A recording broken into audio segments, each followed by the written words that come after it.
ఈరోజు ఈ లైవ్ పెట్టడానికి కారణం ఏంటంటే జాన్ పాల్ ఈరోజు ఒక 4 o'clock అనుకుంటా లైవ్ పెట్టాడు. లైవ్లో సేమ్ బ్యూటిఫుల్ స్టోరీస్ చెప్పాడు.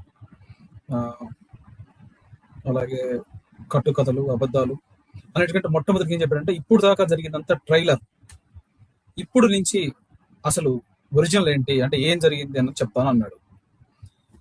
సో నా వాక్యం వినండి, నన్ను పట్టించుకోకండి. నువ్వే నా వాక్యం చెప్పేది. ఏళ్ళు కొడితే బొచ్చడు వస్తాయి నువ్వు చెప్పిన అన్ని. పెద్ద శుద్ధ పూసలాగా చెప్పక కబుర్లు. ఏఐలో నువ్వు ఏ రిఫరెన్స్ కొట్టినా ఒక స్టోరీ వస్తుంది, దాన్ని తీసుకెళ్లి ఏ స్ప్రోసీలో కనెక్ట్ చేయడం పెద్ద పని అనుకుంటున్నావా? పరిశుద్ధాత్మ దేవుని నడిపి పక్కర్లేదా వాక్యం బోధించాలంటే? ఏ టీచర్ అని చెప్తారు బైబిల్ చదివితే? ఒక పాస్టర్ పరిశుద్ధాత్మ దేవుని నడిపింపుతో వాక్యం చెప్పాలి. చెప్పినవాడు అలాంటి ప్రవర్తన ఉండాలి. ఒక అలిగేషన్ వచ్చినప్పుడు అడుగుతారు. ఇప్పుడు రోడ్డు మీదకి వచ్చింది ఎవరిని అడుగుతారు? నేను వెంబడించే వాళ్ళందరికీ పరుగు పోదా? బయట వాళ్ళు ఏమంటున్నారు? నీకు పిలిచి మీటింగ్ పెట్టించిన వాళ్ళు ఇంట్లో నువ్వు ఏం చేసి వచ్చావు అని అడుగుతున్నారు. ఇప్పుడు ఎంతో మంది పాస్టర్లు లేరా తెలుగు రాష్ట్రాల్లో? నువ్వు ఒక్కడే పాస్టర్వా? నీకు ఒక్కడికే 100 మంది అమ్మాయిలతో పరిచయాలు ఉంటాయా? అంటే ఇప్పుడు నిన్ను సరే వాళ్ళు ఏదో అలిగేషన్ వేశారు, అది నిజం అబద్ధమో చెప్పు. ఇది మా 5 మంది మధ్యలో నువ్వెవడు అని ఎవరు అన్నావు కదా. మరి 5 మంది మధ్యలో ఉన్నప్పుడు నువ్వు ఎందుకు సోషల్ మీడియాకి వెళ్ళావు? 5 మందిని కూర్చోబెట్టి మాట్లాడొచ్చు కదా, ఎందుకు మాట్లాడలేదు? ఈరోజు ఆ అమ్మాయి నా కుటుంబానికి దూరం చేసి బయట ఎక్కడ పెట్టించి డ్రామాలు ఆడతావా? నిన్ను 10 నెలలు ఇంట్లో పెట్టుకొని నిన్ను నీతో మీటింగ్స్ పెట్టిస్తే ఆ కుటుంబాన్ని రోడ్డు మీద ఇరుస్తావా? నువ్వు పాస్టర్ కాదు, ఒక మనిషిగా కూడా పనికిరావు. ఒక విశ్వాసంగా నేనే ఈ విషయాలు ఎందుకు చెప్పాలి, చెప్పకూడదు అని ఆగితే సిగ్గు లేకుండా రోడ్డు మీదకి వచ్చి చెప్తావా? ఇంతకీ ఏం జరిగింది అని అడిగినప్పుడు ఏదో చెప్పాలి. నువ్వు తప్పు చేయనప్పుడు సుతపసలాగా ఉన్నట్టు చెప్పాలి. నీ బాధ్యత అది. ఒక పాస్టర్గా నీకు పర్సనల్ ఏంటి? ఒక పాస్టర్తో ఒక మీటింగ్ పెట్టించే వాళ్ళతో పర్సనల్ ఏంటి? నీకు ఆ కుటుంబంలో పర్సనల్ ఏంటి? పర్సనల్ అంటే నీ ఇంట్లో విషయం, నీ భార్యతో లేకపోతే మీ ఇంట్లో కుటుంబస్తులతో మాట్లాడుకో, అది నీ పర్సనల్. నేను ఎవడు అడగడు.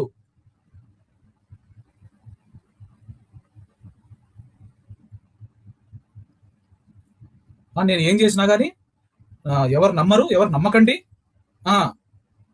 నాకు ఫాలోవర్స్ తగ్గరు, నా డబ్బులు నాకు వచ్చే కానుకలు తగ్గించలేరు. ఎవడి కానుకల గురించి ఎందుకు మాట్లాడుతున్నావు అసలు? ఫస్ట్ ఆఫ్ ఆల్ సరే, ఇన్ని రోజుల నుంచి నేను ఏదైతే చెప్పకూడదు, ఇది మంచిది కాదు అని ఏదో అనుకున్నానో ఆ దరిద్రానంతా తీసుకొచ్చి సోషల్ మీడియాలో చెప్పేసావు. కాబట్టి ఇప్పుడు నా మీదకి ఇవన్నీ ఎందుకు నెట్టావు? నువ్వు స్కేప్ గోట్ అంటే నేను స్కేప్ గోట్ చేసినాను అంటే నువ్వు తప్పించుకోవడానికి నన్ను ఇరికించాల్సిన అవసరం ఏంటి? ఇప్పుడు దీనికి సమాధానం ప్రజలకు చెప్పు, నాకు అక్కర్లేదు. ఓకే, సో నీకు తెలుసు, నాకు తెలుసు, నేను నీకేం చేయలేదు, నేనేం మోసం చేయలేదని. ఏంటి, నేను ఇస్కరియోతు యూదానా? అయితే నువ్వు యేసు ప్రభువా? నా మాటలు వినిపిస్తున్నా? ఎవరు నాకు కామెంట్ పెట్టండి. నేను ఇస్కరియోతు యూదా అంట, ఈయన యేసు ప్రభు అంట. యేసు ప్రభు లక్షణాలు కనిపించాయండి మీకు? ఆ మొత్తం విన్నారు కదా లైవ్. ఎవరైనా సరే ఆ భాష అచ్చం బజార్ రౌడీ భాషలాగా ఉందా లేదా? ఒక పాస్టర్, ఒక క్రైస్తవ పాస్టర్ మాట్లాడే భాష నాది. సో ఒకసారి ఆలోచించండి, ఒక క్రైస్తవ పాస్టరు ఇలాంటి భాష మాట్లాడతాడా అన్నది అన్నిటికంటే ముఖ్యంగా మీరు ఆలోచించండి. తర్వాత చెప్పాడు, ఏం చెప్పాడు? వాళ్ళు ఏదో అనుమానం వచ్చిందని చెప్పి వాళ్ళు నాకు కాల్ చేస్తే వెంటనే నేను ఇక్కడ హైదరాబాద్లో ఒక పని మనిషి ఇష్యూ ఇది జరిగింది అని చెప్పాను. సరే, ఇప్పుడు ఈరోజు చెప్పిన సాయంత్రం లైవ్లో ఏం చెప్పావు? పని మనిషి ఇష్యూ చెప్పావా? లేకపోతే ఆ కారులో ఆడియో రికార్డింగ్లు పెట్టారు, సీసీటీవీ ఫుటేజ్లు ఉన్నాయి, ఆ ఆడియో రికార్డింగ్ బయట పెడితే నిన్ను లోపలేస్తారు, ఆ అమ్మాయి వయసు 24 సంవత్సరాలు, మీటింగ్ పెట్టేవాళ్ళు, వాళ్ళు మా ఇంట్లోనే ఉండు అని చెప్పేవాళ్ళు. సో ఇవన్నీ హైదరాబాద్ విషయాలా? అంటే అవన్నీ ఏం లేకుండానే వాళ్ళు నన్ను అడిగారా అనుమానపడి? సో అసలు అంతగా ఇప్పుడు ఆ కాల్ రికార్డింగ్ పెడితే ఒక మాస్టరు ఒక విశ్వాసి మాట్లాడుకుంటే ఏముంటది? అంత విచిత్రంగా, అంత సీక్రెట్ విషయాలు ఏముంటాయి? ఒక పాస్టరు, ఒక విశ్వాసి ఒక పాస్టర్ని ఏమంటది? డార్లింగ్ అంటదా? అయ్యగారు అంటదా? అన్నయ్య అంటదా? ఏమంటది?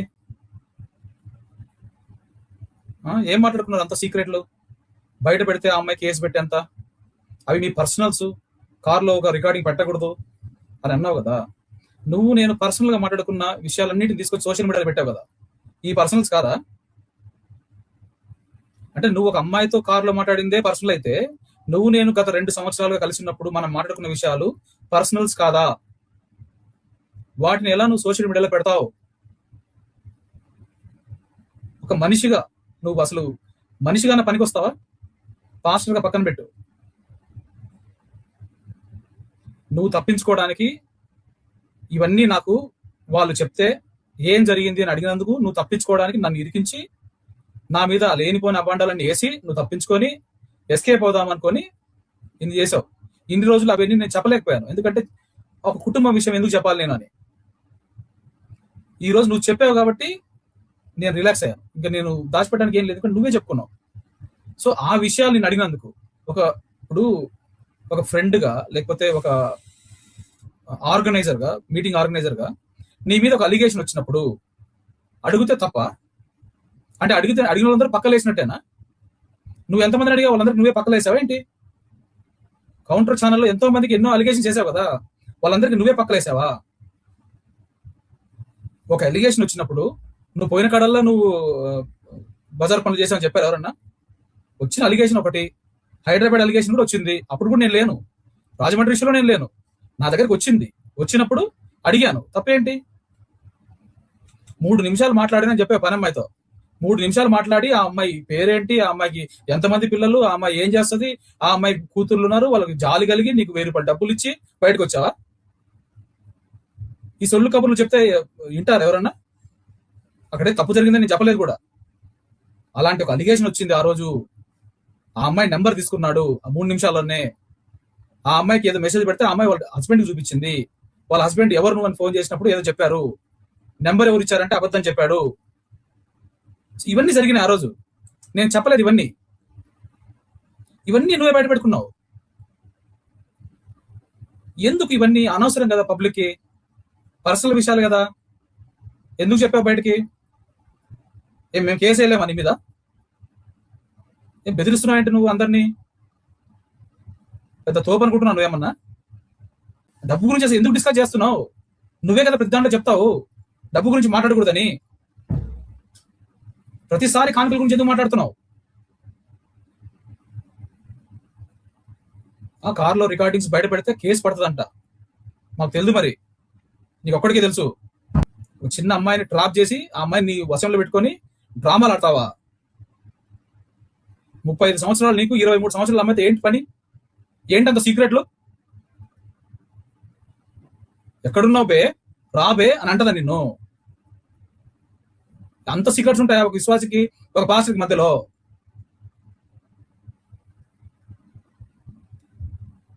ఇప్పుడు దాకా పరిచర్య చేసావు ఇన్ని రోజుల నుంచి అని చెప్పి ఆ విశ్వాసంతో నిన్ను అనకూడదు తెలిసినా కూడా ఏంటి దాన్ని వదిలేద్దాం అనుకుంటే అన్ని ఎవడెవడో ఏదో చెప్తాడు అనుకొని నువ్వే ఊహించుకొని అన్ని తీసుకొచ్చి ఆ సోషల్ మీడియాలో కంపు చేసి అందరి పరువులు తీస్తావా?